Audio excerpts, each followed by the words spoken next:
All right, welcome everyone to the Learn Tourism Talks webinar. We are so glad to have you here. I can see some folks joining, so I want to encourage you to go ahead and introduce yourself in the chat and let us know where you are coming from. And in the meantime, I'm going to hand it over to our Learn Tourism CEO, Stephen Ekstrom, to kick us off. I am just going to make this nice and quick and simple. I am delighted to see so many people joining us for this conversation today, engaging our communities, empowering them to create better visitor experiences, and to be part of the community impact that we develop and we generate as an industry, I think is critical to our success. I am delighted to see some friends here. I'm proud to call you each friends at this point, who we've worked together with over the last couple of years. And I am even more proud to introduce you to the wonderful, delightful, smart, talented, charming Sarah Benoit. Sarah, take it away. I'm going to put myself off camera, but if you need me, roll with it. All right. Take care, everybody. I got it. Thanks so much. Thanks so much, Stephen. So again, I'm so glad to have everyone joining us. Thanks for introducing yourself in the chat. You can see we've got folks from Oregon, we've got folks from Austin and San Antonio, we've got folks from Kentucky, we've got folks from Alaska, we've got folks from Pennsylvania. So I'm so glad to have everyone here.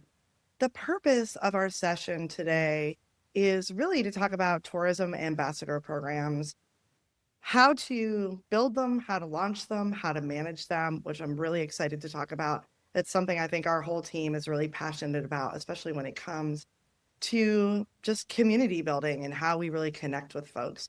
I am going to launch a quick poll that you can answer, just letting us know if you're already running a tourism ambassador program or if you are thinking about it. So please go ahead and answer that. I think for us at Learn Tourism, the biggest thing, like I said, for us is the community building factor and just the impact we can make with ambassador tourism programs. It gets us all so excited. We really see that it brings people together. And especially after working in the tourism industry for so long, it really helps people learn what the impact is of visitation and how to bring visitors and locals together. That's, I think, certainly something that really inspires me all the time, is just seeing that happen. And I do want to mention too that in addition to a lot of the online training that we do, we also do a big in-person event that we'd love for you to consider joining us at. So I just shared, just so you can see, we put up our schedule for our Learn Tourism Conference that's happening in March. So I'll share the link to this in just a minute. But please, if you like what you hear today and you want to learn more about this, we would love to have you join us there. So I will share that link and you can check it out. Yes. And I'm going to chime in and also toot Sarah's horn. Not only is the conference in person, but we do a lot of live and in-person training, keynote talks, workshops, all that kind of stuff throughout the year and all over the world. So that's something else to keep in mind. Now I'll really shut up.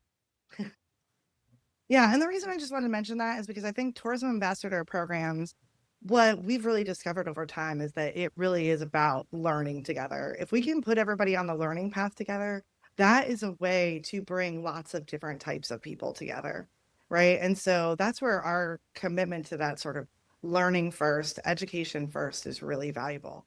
But most importantly today, I think the best way to talk about this subject is to have the people that are living it and doing it on a regular basis with us. So I'm really excited to have Marie Kuess with us from Experience Columbus and Marianne Rustad from Pocono Mountain Visitors Bureau. Thank you both so much for being here today. Sure. And again, if you just joined, please feel free to jump in and answer our poll. I'm going to let that run for a little bit longer.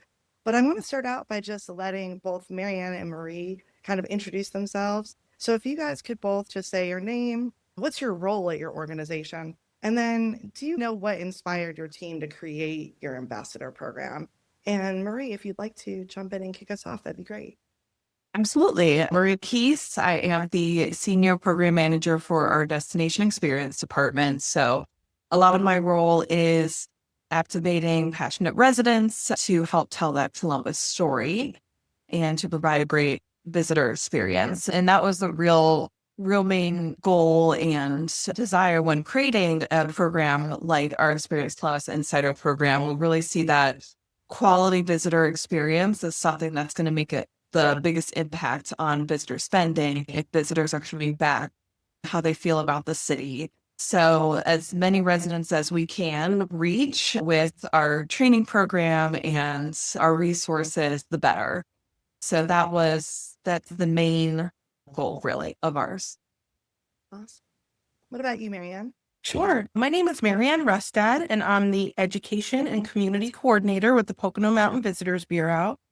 Our program, particularly in my role, is geared towards students exploring career opportunities in hospitality and tourism, and to really have them see that hospitality and tourism careers aren't only service industry based, but really there's a whole town inside of our little resorts that require a lot of different types of professional careers. We want our youth staying in our area and giving back to our communities. Tourism is our 4-county region's largest industry. So as a whole, our program really focuses on showcasing everything that makes the Poconos wonderful and prepares people working in the industry, all the information on the 4 counties so they can share that with their guests visiting those properties that they work in. Awesome. And just to jump off from there, because I feel like you're naturally leading right into my second question.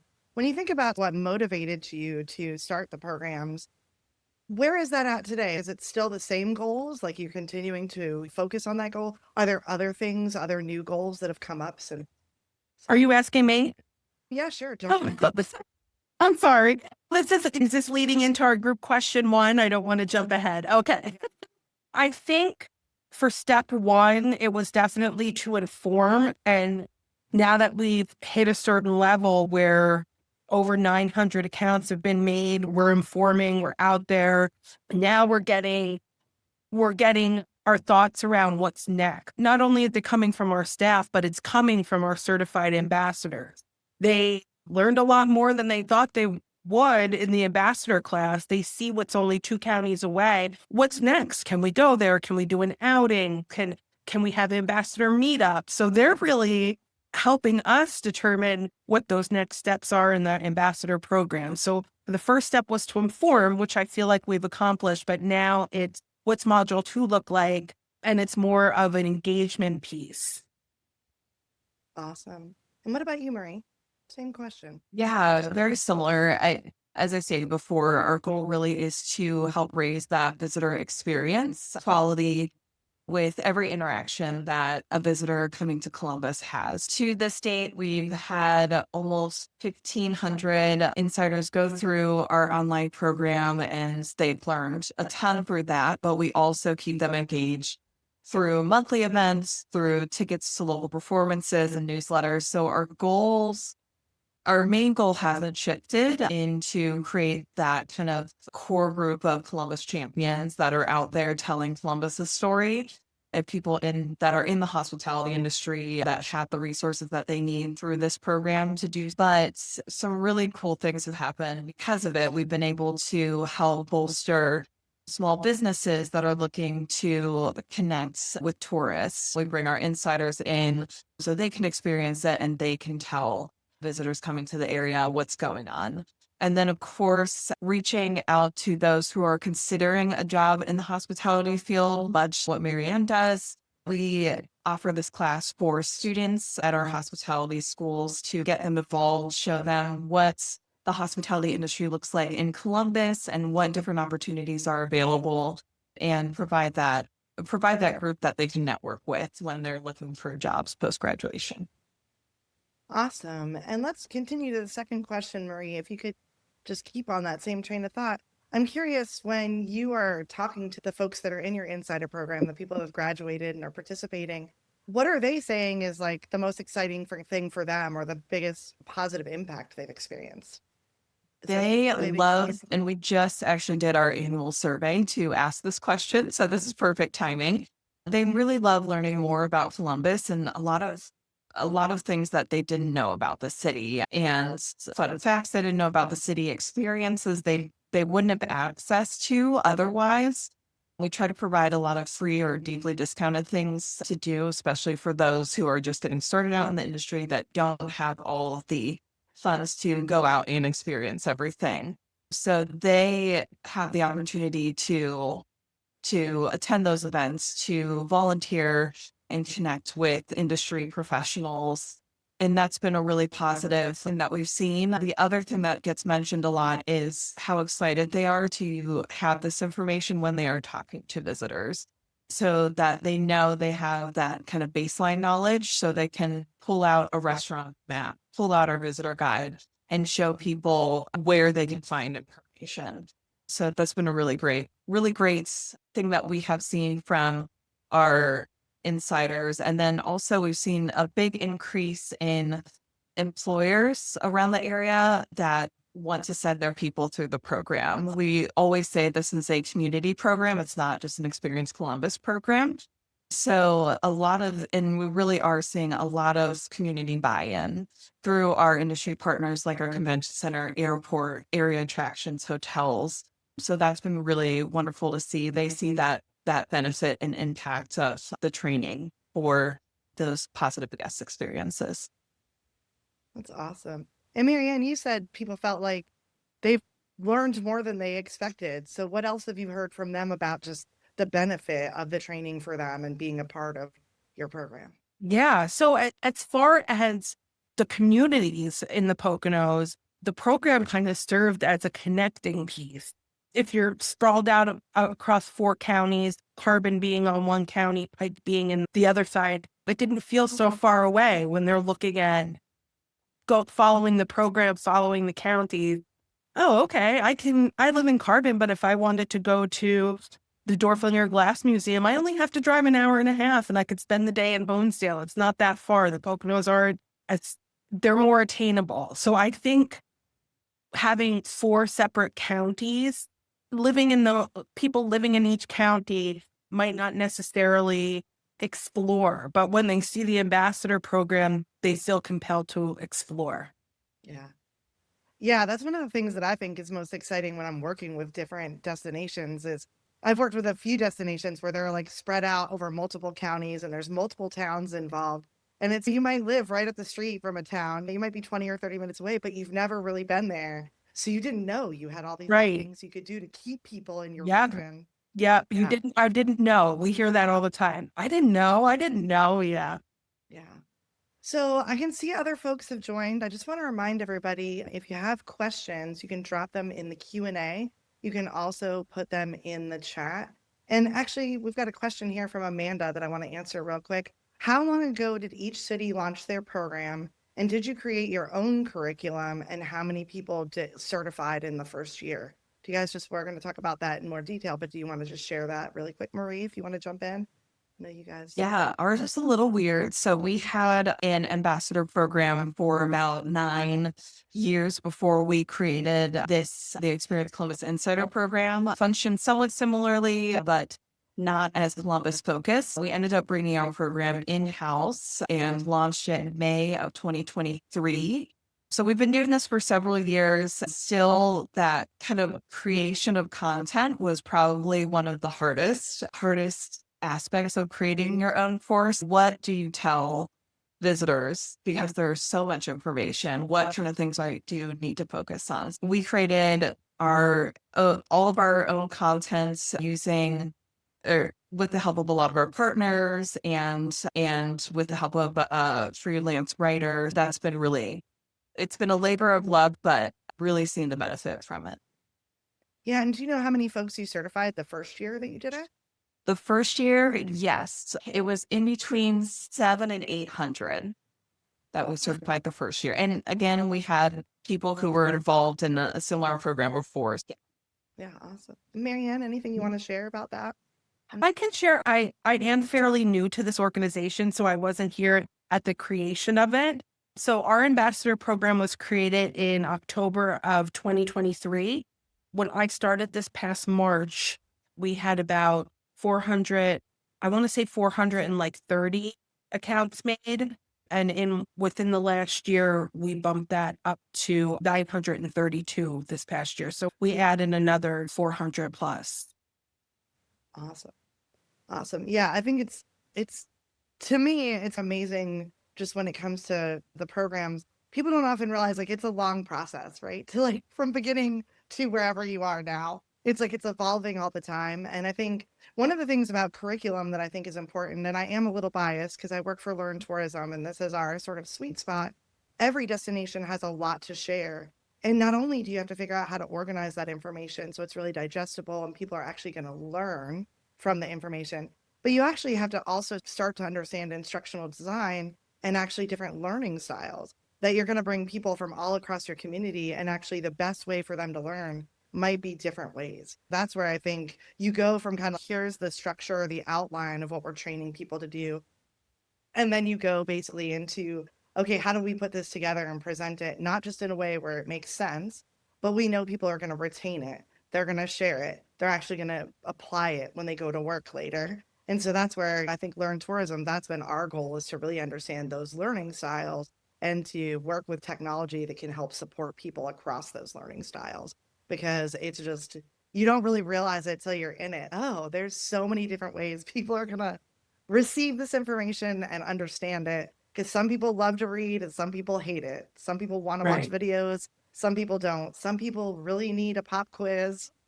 Some people are going to feel better if they can go look at your website and click through it. And so we try to figure out how to develop curriculums in that way, just for anybody who's doing that work on their own.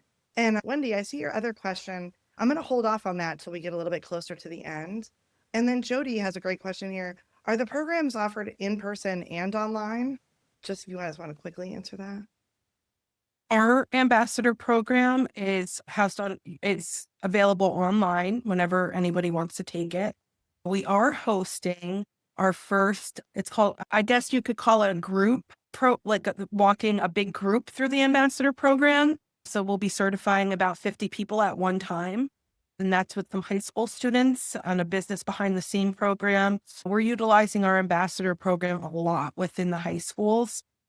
We're able to show our program to a group of students at a time now. So we're about to do our first one of those at the end of the month here. Awesome. Yeah, and Marie, how are you all handling sort of the in-person versus online kind of mixture of stuff? We had a lot of people, since the program that we ran before was all in person, that wanted to see that in person come back. So a year after we launched, we created our in-person course that has gone through a couple of different iterations now, but right now it's a kind of a mix of a lecture, the videos, and then we do a mini fam tour after the class. So it's a half day adventure, but we've seen a lot of success from offering those, from offering online and in person. Awesome. And there's Hannah has a great question in here too, I want to add in, which is she was relating back to what you said, Marie, and asking when you were, since it was such a significant undertaking to create the whole program and then adapt it, did the implementation of the program create any new positions or roles at your organization? And Marianne, if you want to answer that too, feel free. It probably would have if we hadn't had the previous program, but we already had the two of us working on the previous program. And then when we went to implement it, we had two of us dedicated to it now. But yeah, it would have been a lot because what we did was we had a lot of focus groups and community groups that we brought together to help us look at the direction of the course. And that also really helps with creating that buy-in for the program. But that's a lot of opinions and everything to keep track of and things to do. Yeah. Yeah. I would also say I think that a part of the position that I'm in expanded from education coordinator to community and education coordinator, and the ambassador program was a factor into that. So I believe that's part of why my position was created as well. Yeah, awesome. And Hannah, to the rest of your question, which was about, Hannah was saying that they're a smaller tourism department with limited resources and manpower. And so they're wondering about the potential of creating a program that starts more limited and then scales up. And I just want to say, Hannah, I mean, I think there's a lot of different destinations that have had to do that. So we look at where are you at? What do you really need right now? What do you actually have the ability to create? based on your staffing and your support and things like that. And I think the great thing too about our Learn Tourism team is anytime that we've met with people to talk to them about, is this something they're ready for? We have to have that conversation about what kind of content do you already have? What is your vision for what the program looks like? Because there's all sorts of different ways to make the content. So we want to align like kind of your vision with the actions that get taken. There's a few other, because I want to prioritize questions of the crowd here, we're just going to keep following through on what they're talking about. Rachel wanted to know, do you know how long it takes somebody to finish your course? What's the length of time they're committing?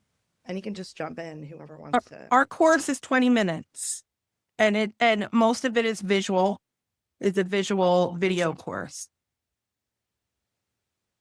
Ours is 90 minutes online, and that's all video, visual, and then mixed in with quizzes. And then in person, it ranges anywhere from 2 hours to 4 hours. It just depends on what the group's looking for. We customize it. But if you just want to get the base course done out of the way, 2 hours.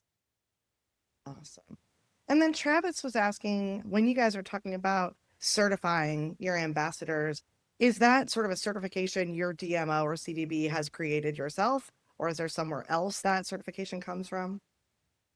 Yeah, our marketing department created the certificate. When you complete our program, you get a downloadable certificate of completion that says you're a certified Pocono Mountain Visitors Bureau ambassador, which holds a lot of weight in our area because we have 600 members and they're all employers. So that really looks great on a resume or on an application. And they can also attain a social media badge for their LinkedIn or something like that.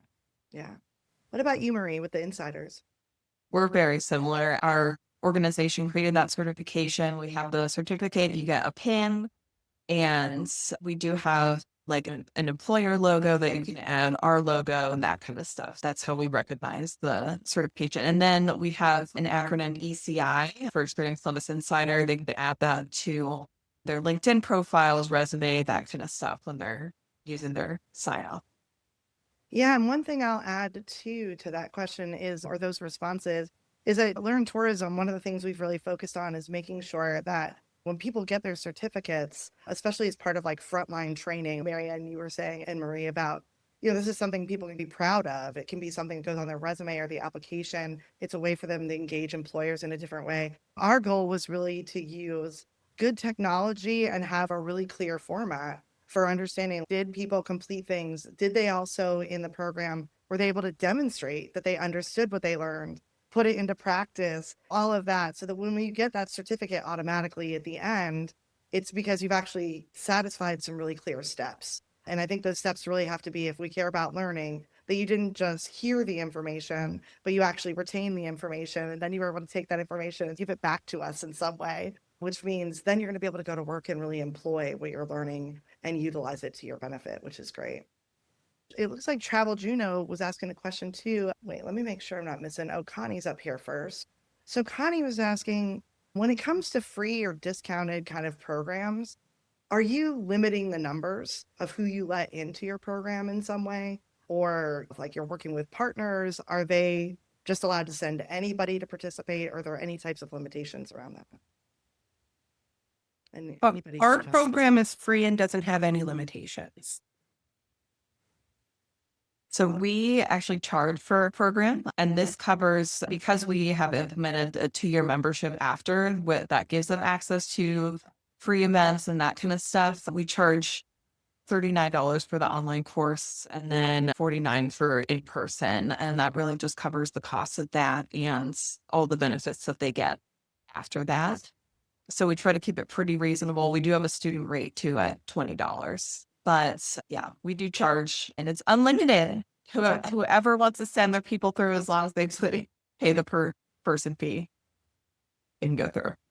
As far as I think I saw in the question, there were tickets too, or a question about tickets available. We do have several community theaters and organizations that offer free tickets for our insiders, and we do limit those based on the number available, and then try to make sure that we get multiple people that are able to take advantage of that and not just the same people every time. But that's harder to do than it would seem. Yeah, thank you for adding to that question and going a little deeper into what the question was. I appreciate that because, yeah, I think one of the trickiest things is when you do have limited space, if you're sending people out on a fam tour or you're giving them a discount to something and you have to limit those, it's like you don't want the same people to kind of dominate. You want to figure out how to Yes. spread it around the community. And I think there's a lot to say in the learning world about gamification and trying to engage people in that way where it's fun for them to see who can get a certain access to something or when you have those limitations through partners. There was also a question on here with the ambassadors, and you touched on this, Marie, because I think your insider program, there are ways that you're deploying your ambassadors, right? Like you're sending them on tours or to have an experience. They were just asking, is that something that both of you feel is important? Like the destination being involved and saying to the ambassadors, we're going to include you in these things? Or is it really more about that frontline worker training kind of piece? Or are both of those things equally important to you? And again, whoever'd like to. Yeah, I think probably equally as important to us. We want them to go through the course. We want them to have that base knowledge. But I think one of the best ways, especially if someone's not a kind of classroom person, the best way to experience the destination is to get out there and experience it yourself. But a lot of people are motivated to do it just by what they've learned in the online course or in the online or in-person course. But we try to offer those opportunities as much as possible. And then we try to give as many opportunities for them to be able to be out on the front lines when we have bigger conventions that come in. Like when we hosted PCMA a couple of years ago, a lot of our volunteers were a part of our program then. And we know they have that increased knowledge. We know they have a passion for telling Columbus stories. So that really does help to not only make them feel like they're making a difference, but also to get great quality volunteers for those. Yeah, totally. How about you, Marianne? Any feedback on that? Just are you all deploying I ambassadors? feel like our program is very much, I feel like it's a showcase, really. It's the best of our 4 counties, and it encourages people to explore on their own, but it also encourages from the standpoint of a student or a community member or someone working in the hospitality industry. It also gives them a lot of knowledge to share as well. That's awesome. And Annie, I see your questions in here, and this is a unique question, but I'm going to ask it anyway. Annie from Destination Toronto was sharing that they had tried to start an ambassador program that was more about those people being in the high traffic areas and actually being on the street, kind of connecting with people. And what they found was they had a major safety issue and it became too hard to figure out how to deploy those people. Have either of you ever tried anything like that? Or was basically what you're really working on more of the idea that like you're just educating the community and they're using it in their jobs? They're not necessarily going out into the streets and connecting.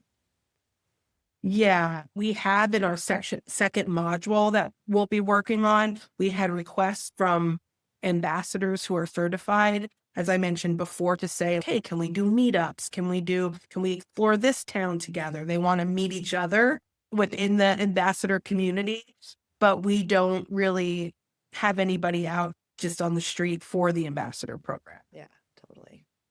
Yeah, unless there's like those unique volunteer opportunities for different conventions, and we do have that pop up quite a bit, people wanting volunteers for specific needs. So typically we rely on partners. One example that's having volunteers in the high traffic area is our Columbus Arts Festival will ask for insiders to help with their patron party night. So they're on site and available for not only to help run the events that's inside of the festival, but also to answer questions about Columbus and to be that extra knowledge base for people who want to go out and explore after the parties. So we've seen a lot of success with that, but nothing that would just deploy people. Yeah, awesome. And so I want to just share a couple things. Thank you, Stephen, for just sharing some of these additional details with me while we're having this conversation. Stephen just wanted me to mention that we've created over 50 of these programs. And just so everybody knows, the average course length is between 75 and 90 minutes when we just look at our whole group of destinations. So there's lots of variations there, but on average, we're seeing that gets a lot of results being in that range. Also, we did want to mention that if you're interested in finding out more about places that have this like greeting ambassador type of program, we know Chicago has the Chicago Greeter program. So that might be something you could look at to just get an idea of a city that's doing it in some way. And then Jeff's question was, and you touched on this again, Marie, I think, and actually you might have as well, Marianne, that you did have conversations with the community beforehand. But could you talk a little bit about how you gauged whether or not your community was interested in this and how you did that? Did you have focus groups or did you do surveys? And then it's funny, basically, I love Jeff, the end of this. He's like, or simply, did you just hope they'd buy in and go for it? Which sometimes we definitely do. But I'm curious how you all prepped to say, we want to make sure this is something the community is going to respond well to.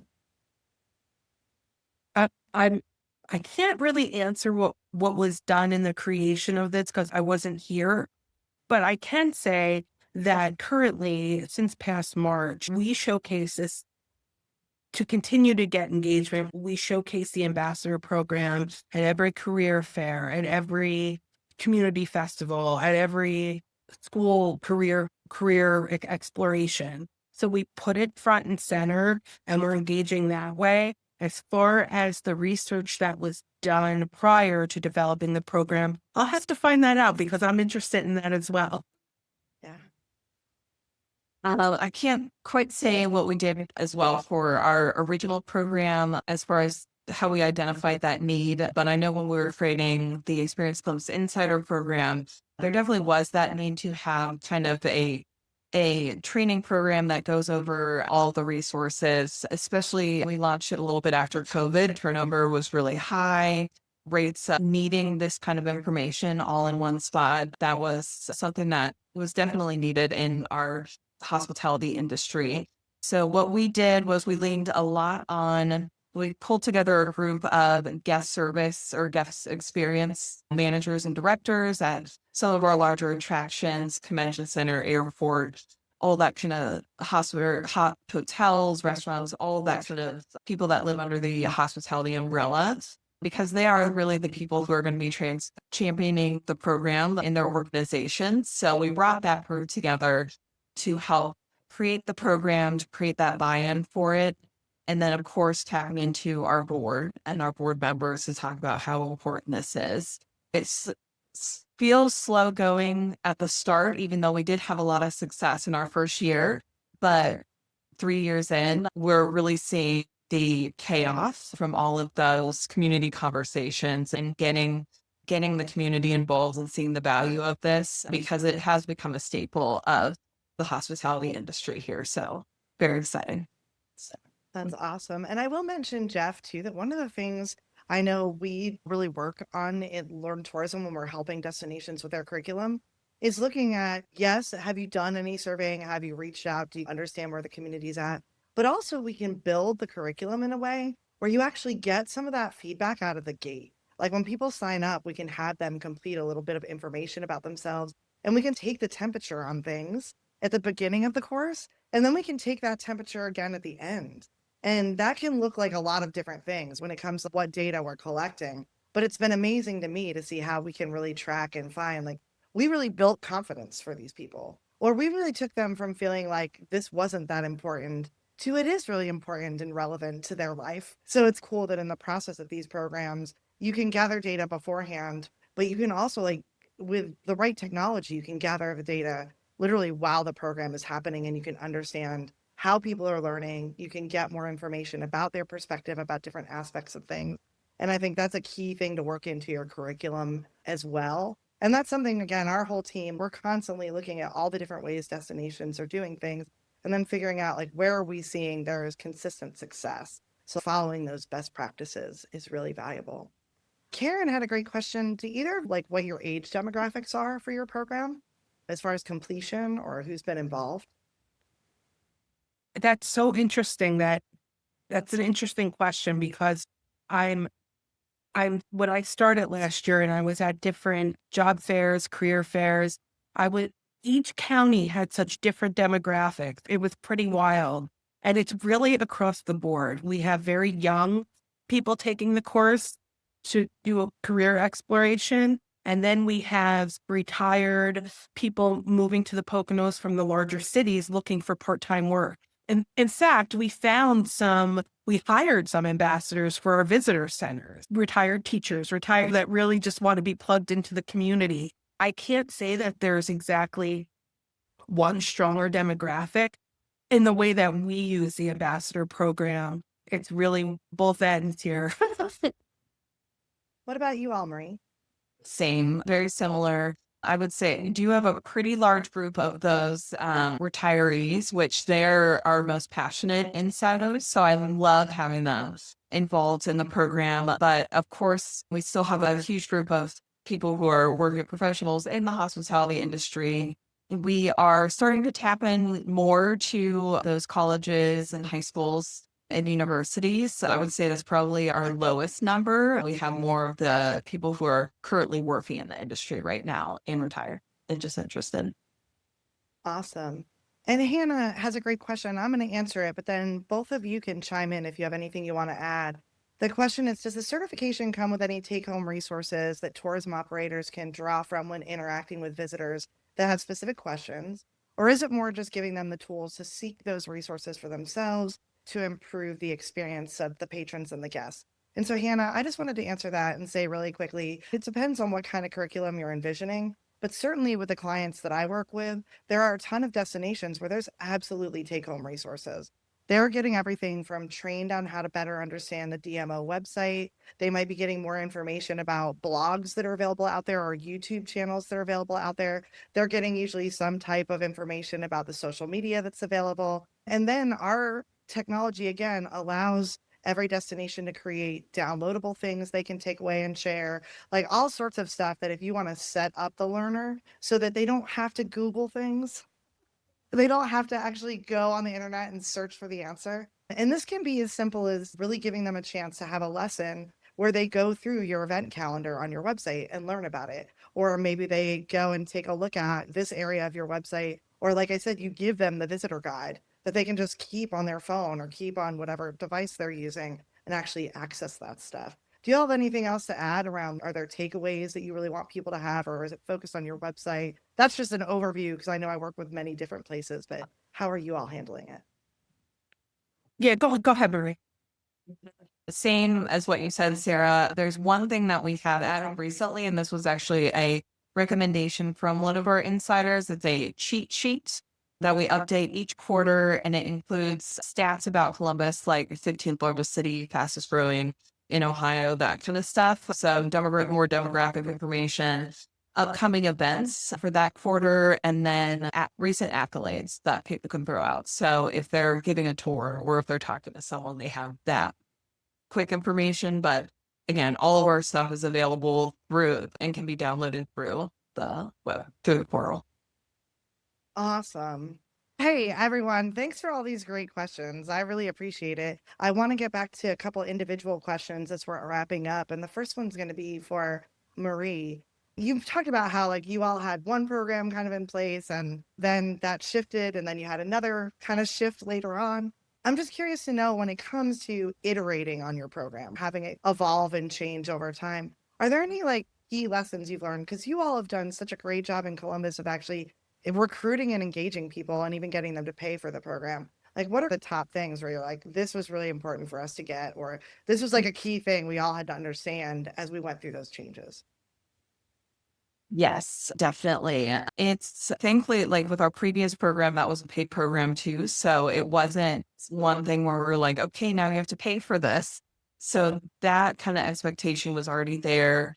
But again, leaning on our community connections there and really bringing them into the process of creating the program has been really helpful.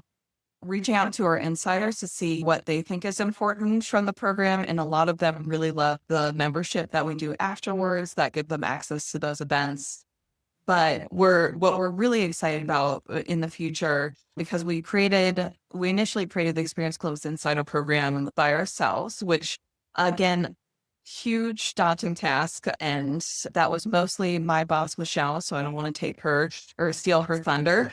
but super daunting. So we're really excited to be under the Learn Tourism umbrella now because we are going to be refreshing our online course. And I'm really excited to have that all of your guys' knowledge on curriculum and what works for those online learners and how to really engage those people online. We've had success, but I think we can do even more in the future. So I'm really excited to have your guys' resources and knowledge going forward to continue to meet our goals. Awesome.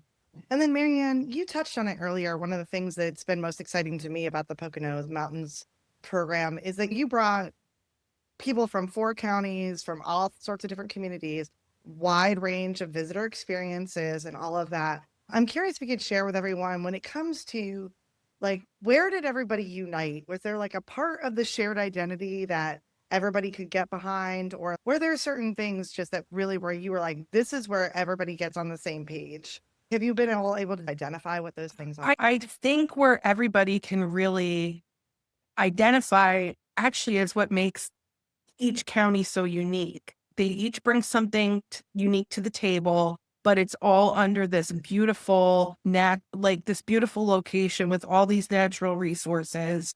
And it's a sense of pride for every county. We're really blessed here in the Poconos to have like just so much natural beauty everywhere. So how each county showcases that is actually what brings everybody together.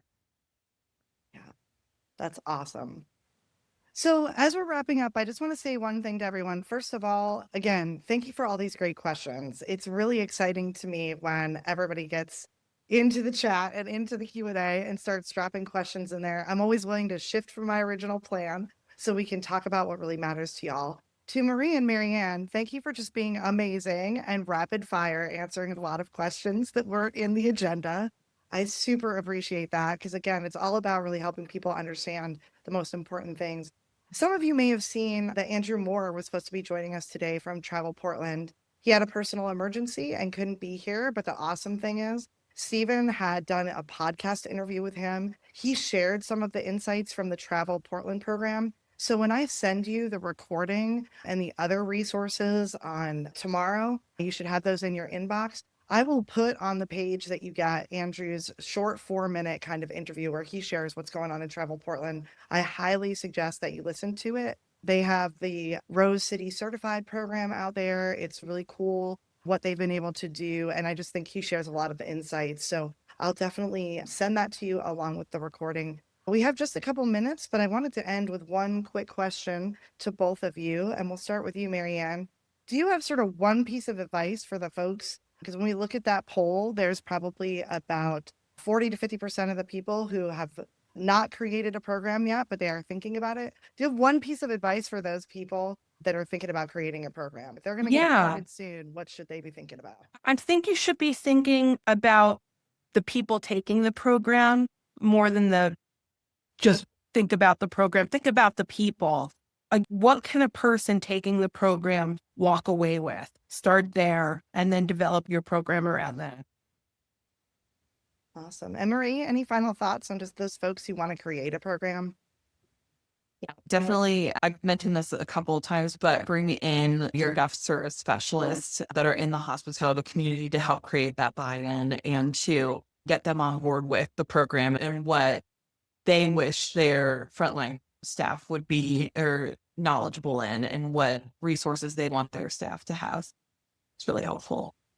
Awesome. Like I said to both of you, thank you so much for taking the time to share this today. I know Wendy had one question about whether or not you all would share any insider secrets about your training programs or your curriculum. So I just want to put that to you. If there are any resources you'd like me to send to everybody, if you could email me those today. I know also, Wendy, we have a few case studies that I'll put on that page along with the interview with Andrew from Travel Portland. So you all will get like a little resource list, a bunch of things that can help you take this conversation into your next steps, which is hopefully either taking your ambassador program to the next level or maybe starting one for the first time.